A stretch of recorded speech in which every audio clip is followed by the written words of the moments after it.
Hey, it's Jarren. Today I want to spend a little bit of time talking about my new website.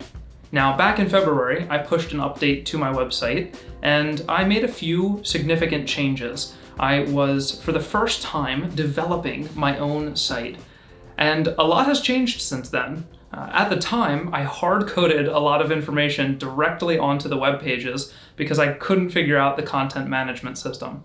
But that is no longer the case. Today, I can actually post things using a content management system, a CMS. I have a case study on the site called The Future of Group Messaging, and I am excited because I will be able to continue creating more case studies like that, as well as sharing projects and other things that have just really not had a place up until now. Speaking of the future of group messaging, I'm planning on making a video about that as well, but I'm waiting until I have the second part of the future of group messaging out on my website. So keep your eyes peeled, because that will be on its way shortly.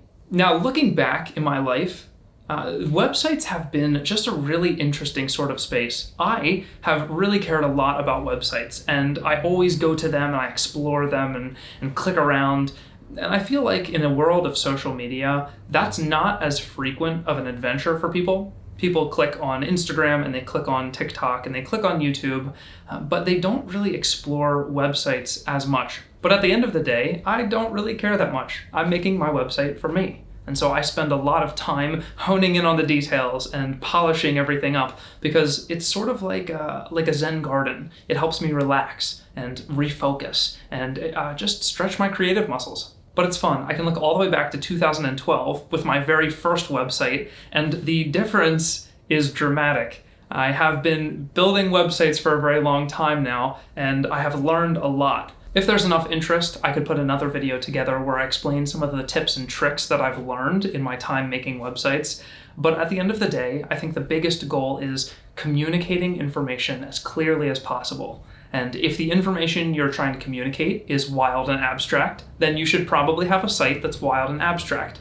But if you're trying to communicate something very clearly, then you want something very clear.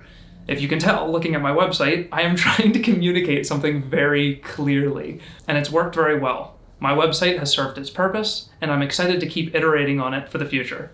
Now, just as a personal promise from me to you, I also want to explain that I have realized in my life I have a tough time making videos and I have a tough time posting things on my website because there's a lower level of urgency. Because something doesn't feel urgent, I tend to not do it. I prioritize the things that feel urgent.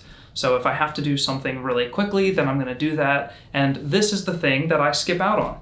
And I have not really enjoyed that. Looking back on it now, I wish I had been a little bit more consistent, and unfortunately I can't change the past. But I can change the present and the future, and so that's why I'm sitting here making a video today. I'm looking forward to the next couple of months and the next year of content here on YouTube and on TikTok and on my website. It's exciting, and I have a bunch of information that I think you're going to have a really fun time following along and learning with me. There are a lot of projects that I am learning with as I go along. A lot of these things are personal explorations, and I can't wait to share that with you. Just to touch on a couple of them, these are the Ray-Ban Stories. They are essentially the Snapchat spectacles of the Instagram world. I bought a pair, and I'm going to create a review because these things are wild, and I can't wait to just share some of the things that I've learned using these. Some of the pros and cons. And don't worry, if you're here for retro tech, I also have a Sony Watchman. If you know anything about the Watchman, it is a portable analog television. This was made back in 1984.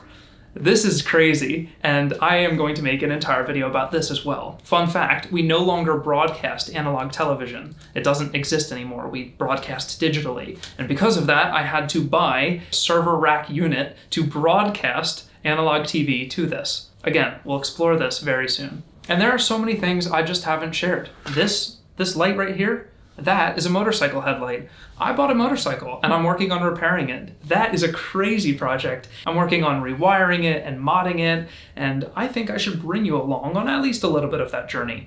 To some degree, it's a little bit of a passion project, and in some ways, it's a design challenge. I want to test my skills working on a machine.